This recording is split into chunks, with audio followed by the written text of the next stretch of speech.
Alors, bonjour tout le monde, bienvenue au Plexcom. Aujourd'hui, on reçoit de la grande visite Maître Evelyne Chamard de la firme KRB Avocat. Bienvenue Evelyne. Bonjour Peter, alors ça me fait plaisir d'être avec toi aujourd'hui. J'espère que tu es en forme Bien sûr, comme toujours. parce qu'on a beaucoup à jaser aujourd'hui. Ce qu'on veut, c'est un peu démystifier le travail du notaire dans le cadre de la mise en place d'un financement, évidemment, un peu tout ce que ça implique. Puis également, ben, on veut apprendre à te connaître un peu plus parce que tu es quand même une partenaire importante pour Multiprêt Commercial. Alors, tout d'abord, ce que j'aimerais te demander, c'est juste de nous résumer un peu ton parcours professionnel et surtout, parce qu'il y a eu un changement récemment de firme, de nous parler de KRB. D'ailleurs, KRB, ça veut dire quoi?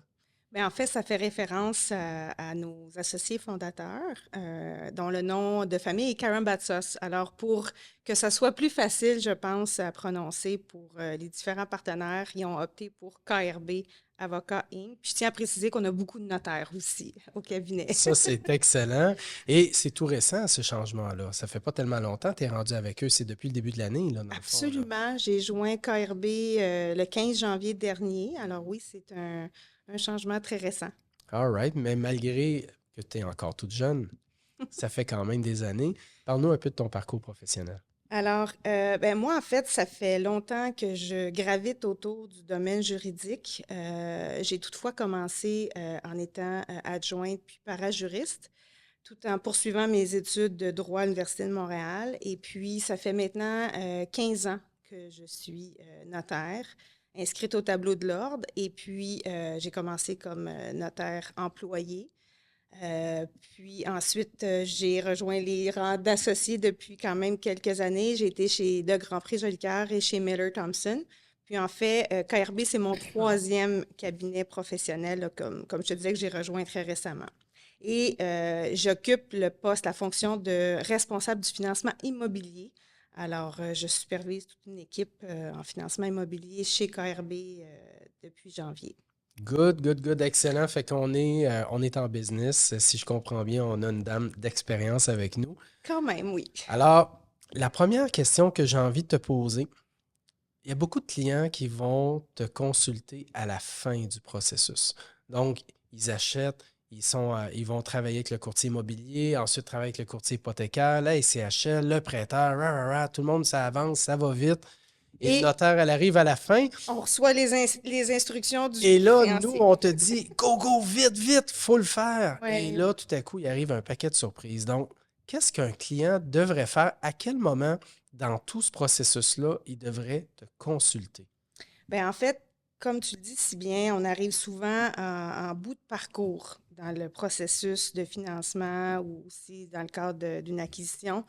Puis, en fait, ce que j'aimerais recommander aux clients, c'est qu'on arrive un petit peu moins tard dans le processus, simplement pour faciliter la transaction, puis éviter qu'il y ait des embûches qui puissent anticiper du délai.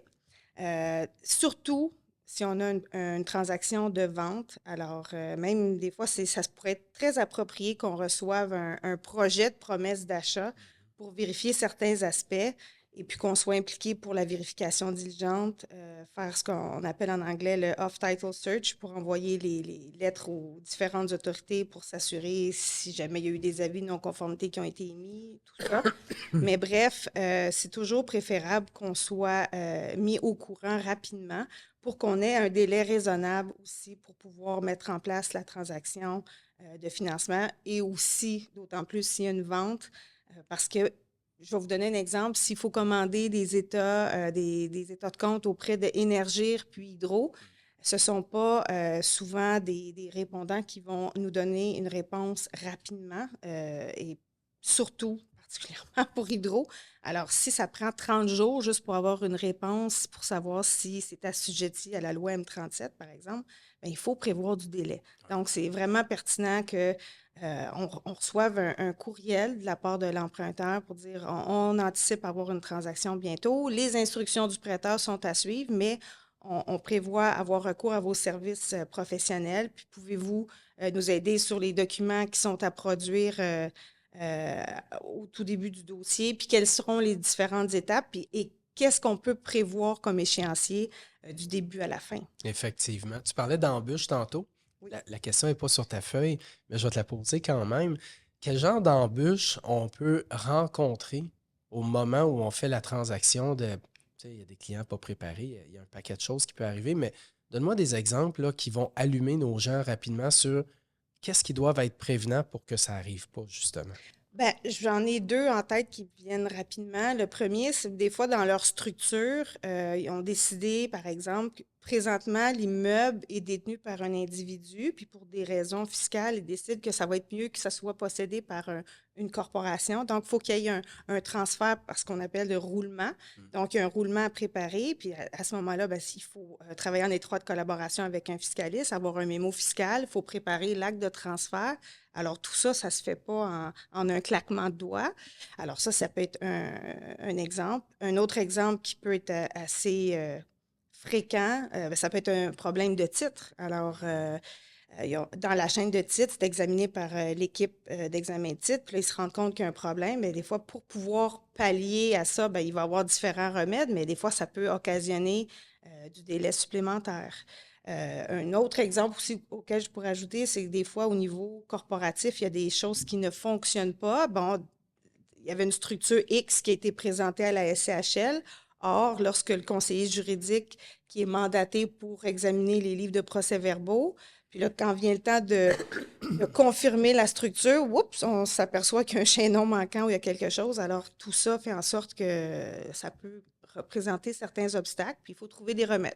Il y a toujours des Effectivement, solutions, mais ça peut engendrer effectivement. du délai. Et j'en viens justement à ça parce que tu viens de parler de ce qu'on appelle une opinion corporative. À obtenir, tu sais, on dit qu'on doit faire une opinion corporative sur probablement, entre autres, le livre des minutes où je m'y connais un peu moins que toi là-dedans. J'aimerais ça que tu nous expliques exactement ce que tu vérifies quand on fait ça.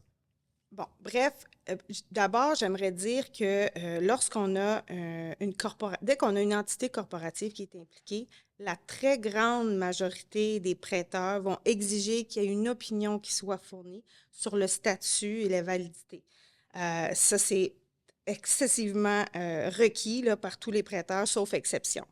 Sinon, il y en a qui vont se contenter que le conseiller dise, bon, ben oui, effectivement, là, on a notre corporation qui est immatriculée au registre des entreprises, on a un certificat d'attestation qu'on peut obtenir, puis bon, on a une résolution, puis ça s'arrête là. Maintenant, dans les us et coutumes avec les prêteurs, il faut produire non seulement une opinion corporative, mais aussi on prépare un certificat de dirigeant ensuite de ça pour vraiment confirmer tout ce qui a trait à la corporation, s'assurer qu'elle n'est pas en voie de dissolution, pour vraiment déclarer qui sont les administrateurs, quelle est la description, si on veut, de la détention des actions en Les termes actions de votantes, les non actions votantes, votantes. exactement.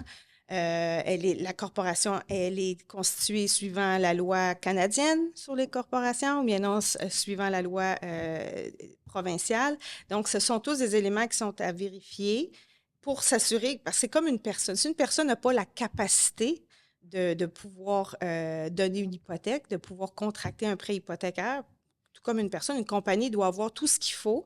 Elle doit avoir des statuts, elle doit avoir des règlements. Alors, c'est le travail du conseiller juridique de pouvoir examiner ces documents-là et fournir ce qui est nécessaire en termes de confort pour le prêteur. Puis j'aimerais ajouter aussi qu'il y a plusieurs prêteurs qui vont exiger qu'on ait deux conseillers séparés. Donc, que ce soit un conseiller qui agit pour le prêteur lui-même et un autre qui soit complètement indépendant. Ce qui se fait beaucoup dans les autres provinces. Exactement, c'est beaucoup la mentalité, comme tu le dis, c'est la mentalité de Common Law d'avoir deux conseillers séparés. Maintenant, le rôle du notaire dans notre province du Québec est particulier parce qu'il peut conseiller à la fois deux parties, le devoir professionnel de conseil, mais maintenant, malgré les particularités du Québec, il y a quand même certains prêteurs qui vont exiger que ce soit invariablement deux conseillers séparés. Alors, oui, mais Alors, c'est... ouais, l'opinion corporative est importante. Puis, tu sais, tu parlais d'embûches tantôt, là. Souvent, je les vois là. Les gens, les notaires nous appellent, les pourcentages d'actions votantes ne correspondent pas à ce qu'on avait déclaré à SCHL, le livre des minutes n'est pas à jour, les résolutions ne sont pas à jour, C'est incomplet. c'est incomplet. Des fois, le client ne retrouve même pas son livre de minutes. Qu'est-ce qu'on fait quand on ne trouve pas notre livre de minutes? J'ai justement un client qui m'a appelé pas plus tard que cet après-midi. On a un financement urgent qu'on était supposé signer ces jours-ci, puis décaisser lundi prochain. Puis là, l'emprunteur, il m'appelle, il dit, mon conseiller ne peut pas agir. J'ai perdu mon livre de minutes. Alors, c'est des choses qui peuvent arriver. Et puis, à ce moment-là, l'emprunteur va devoir faire reconstituer son livre. Alors, il y a des résolutions de On ajoute javelage, des délais, là. whitewash qui sont préparées. On commande les statuts, on reconstitue un livre, ni plus ni moins, de A à Z. Alors, c'est pas une embûche, c'est pas une impasse, mais sauf que oui, à ce moment-là, ça va occasionner nécessairement du délai pour reconstituer le livre.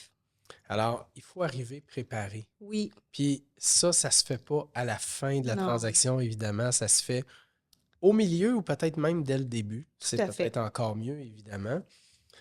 D'autres éléments, des fois, qu'on va voir au niveau des embûches, certificat de localisation, Oui. assurance titre.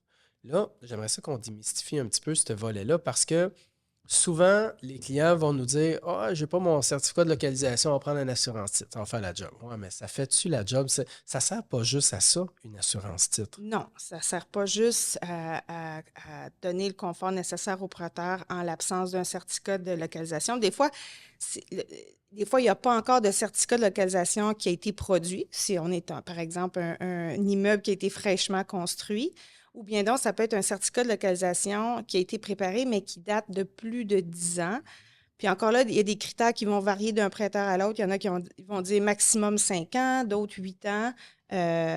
Sauf avis contraire, les règles du Code civil, c'est 10 ans normalement, le délai pour lequel qu'on peut accepter pour l'émission d'un certificat de localisation. Mais maintenant aussi, il faut s'assurer qu'il n'y a pas eu de changement sur l'immeuble, parce que ça se peut qu'on ait un certificat qui date de 5 ans, sauf qu'il y a eu un agrandissement, par exemple, sur l'immeuble. Alors, ce certificat-là ne vaut plus rien, puisqu'il ne représente pas la situation factuelle présente de l'immeuble. Alors, et pour revenir à ta question préliminaire, en fait, l'assurance titre va être un remède qui est utilisé souvent. Et aussi, j'aimerais ajouter qu'il y a certains prêteurs qui l'exigent. Oui, Ça fait partie des oui, de plus conditions en plus, là. préalables. Oui, et surtout nos prêteurs, justement, des provinces de common law qui sont extérieures du Québec vont exiger absolument une assurance titre, peu importe que tu aies un certificat de localisation récent ou non. Premièrement aussi, ça va donner, il va y avoir un avenant concernant particulièrement le zonage. Je sais qu'on fait souvent des prêts avec la SCHL. Alors, si pour une raison ou pour une autre, il y aurait une différence, admettons, pour le nombre d'unités permises et la situation factuelle, puis s'il arrivait un sinistre pour le prêteur, je ne parle pas pour l'emprunteur, le propriétaire, bien à ce moment-là, il pourrait y avoir une réclamation qui pourrait techniquement être faite et un dédommagement pour le prêteur hypothécaire. Aussi, ça pourrait arriver qu'il y ait des empiètements qui soient exercés sur des lots voisins. Alors, l'assurance titre va pouvoir couvrir à ce niveau-là aussi.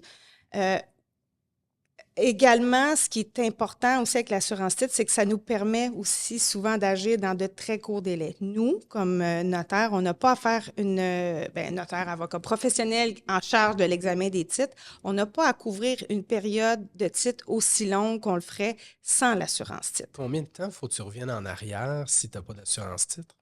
C'est Ben, en 50 fait, ans, il y a c'est eu, ça? il y a eu Ou... ça, il y a différentes politiques Ouais, internes des cabinets. Il y en a qui vont invariablement remonter à 1964 pour les titres translatifs, remonter jusqu'au cadastre pour les charges, les servitudes.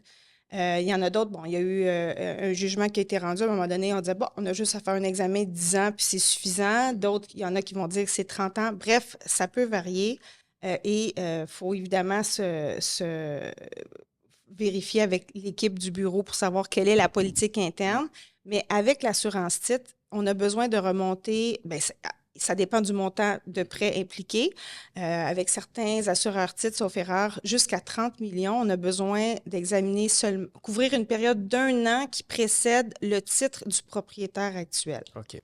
Mais évidemment, il ne faut pas que ça soit une corporation liée non plus. Si, j'entends par là des corporations, Mhm. là, si c'est un individu ou bien non, si c'est des individus reliés aussi. Donc, donc, on est restreint, tout simplement, une période d'1 an. Fait que c'est sûr qu'en termes d'honoraires, c'est moins important pour nous parce qu'on n'a pas à Il y couvrir a une moins aussi d'heures de de recherche à recherche. faire, donc évidemment un peu moins Produire un, d'honoraires à facturer aux clients dans ces cas-là. exactement, produire un rapport avec une chaîne de titres qui Mhm. couvre une longue période, ben, c'est du travail Ouais. supplémentaire.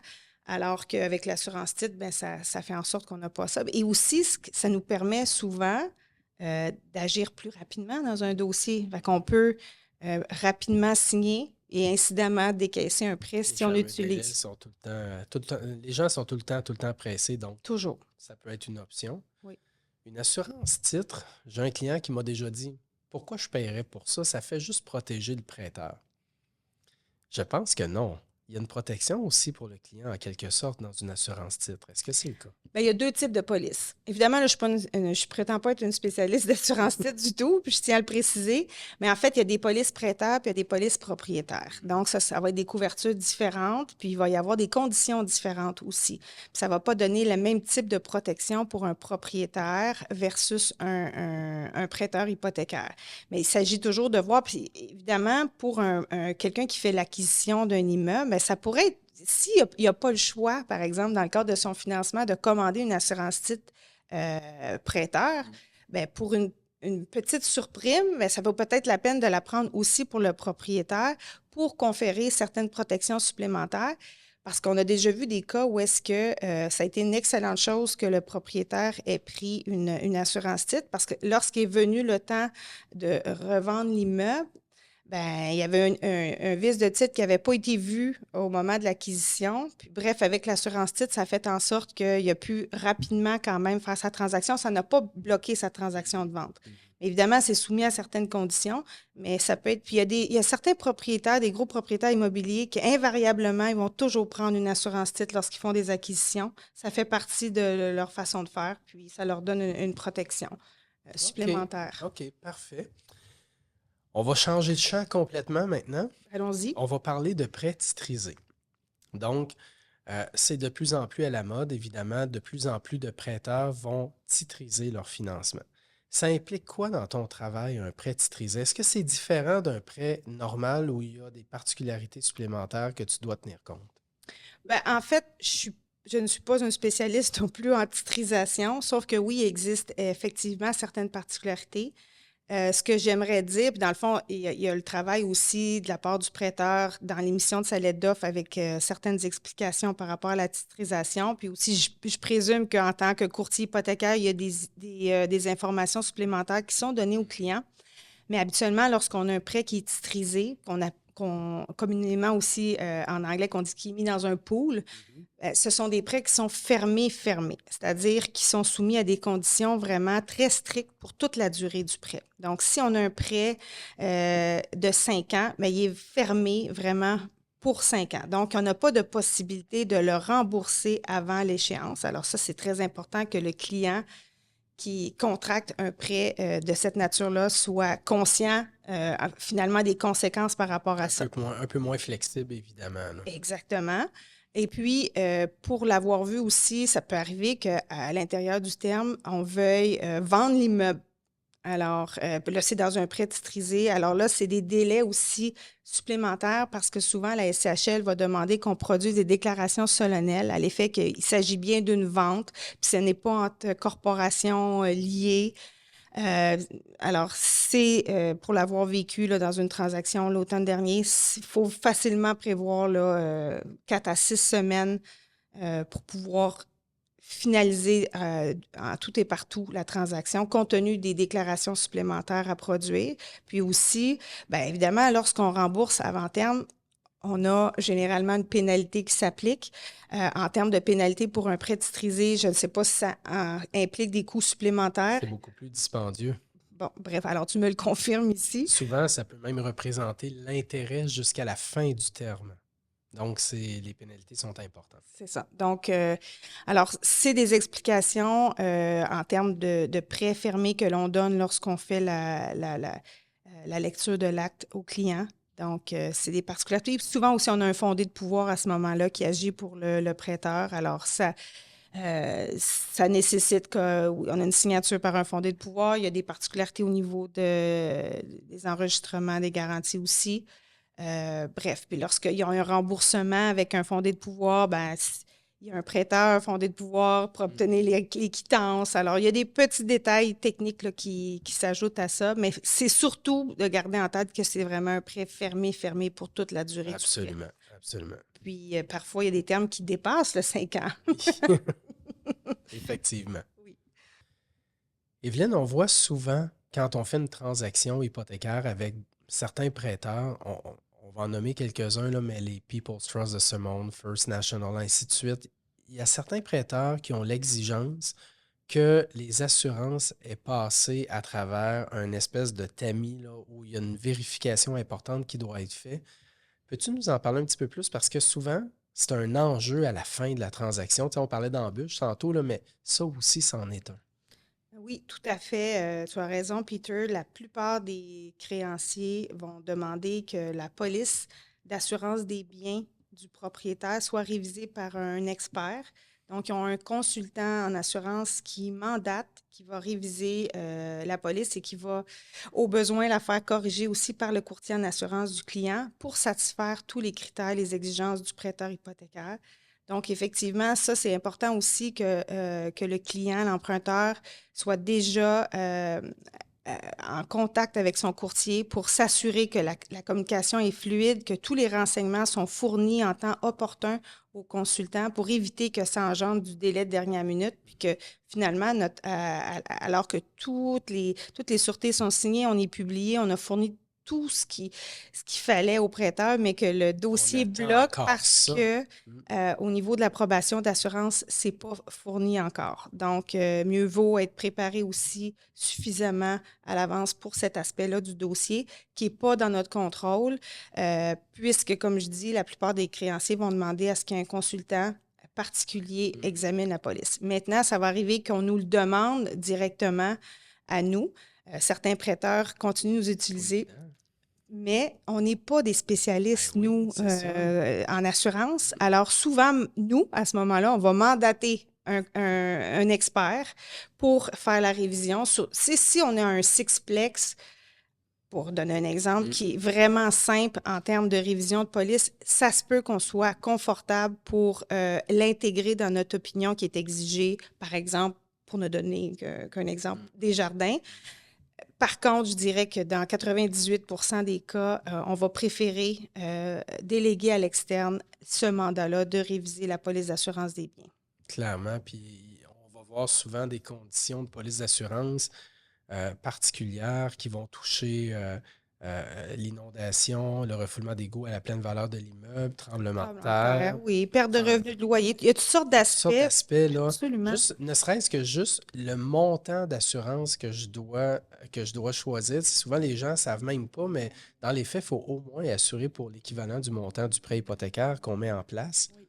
Donc, il y a beaucoup d'éléments qu'on va, d'ailleurs, pour ceux que ça intéresse, couvrir dans un podcast qui va vraiment couvrir exactement tous les volets d'assurance. On va avoir un spécialiste qui va venir nous parler de ce volet-là également. Donc, Evelyne, ça a été vraiment un plaisir de te recevoir aujourd'hui. J'ai envie de te poser une dernière question avant de conclure.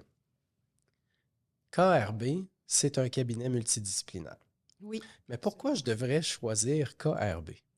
Bien, KRB, en fait, on a plusieurs départements qui pourraient être utiles pour tes clients. Non seulement, bon, avec mon département plus particulièrement pour la mise en place de financement, pour des transactions aussi d'acquisition, mais aussi on a un département de litige, on a un département qui est consacré vraiment aux transactions immobilières ou aussi aux ventes, fusions, acquisitions d'entreprises. Donc, je pense que il y a beaucoup de clients qui pourraient trouver leur compte avec KRB pour satisfaire toutes sortes de services. On a aussi des notaires qui vont travailler pour des testaments, des choses plus complexes qui peuvent être aussi utilisées.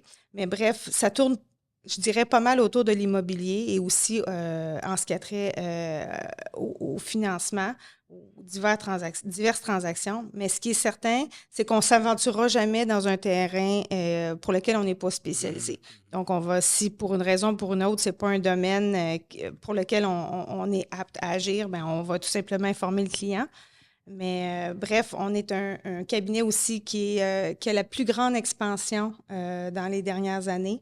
Ça fait 3 ans qu'on est cité par la revue L'Actualité pour la plus forte croissance. Fait que c'est pas négligeable. Ouais. Puis, on fête notre 10e anniversaire cette année.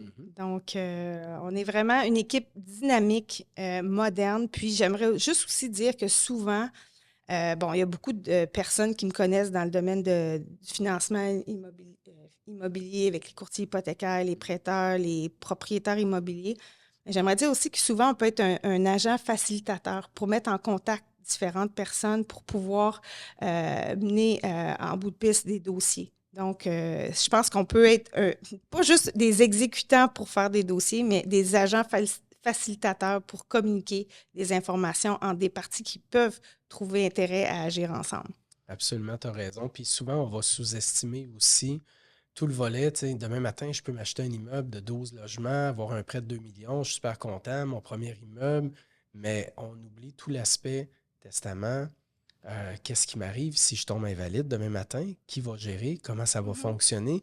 Il y a plus que juste un prêt hypothécaire à prévoir dans une transaction. Il y a beaucoup plus large, là. Absolument. Puis apparemment, il y a beaucoup de gens, des propriétaires d'entreprises au Québec qui n'ont pas prévu encore quelle sera la suite là, au moment où est-ce qu'ils vont prendre leur retraite ou si jamais il arrive malheureusement un décès ou tout ça. Il y a vraiment des dispositions qui sont à prévoir. Mieux on est organisé, mieux on est préparé pour la suite des choses dans une transaction. Absolument. Donc, pour se préparer aussi pour la suite des choses, à quel endroit, à quel numéro de téléphone on peut te rejoindre? Alors, j'ai un numéro de ligne direct qui est le 514-360-2052. Et ton adresse courriel? C'est e.chamard, C-H-A-M comme maman A-R-D, A commercial K-R-B-LA, en un mot, .ca. Excellent. Merci beaucoup, Evelyne. Ça a été un plaisir, comme d'habitude. Plaisir partagé, Peter. Et merci tout le monde. Donc, à la prochaine. À la prochaine.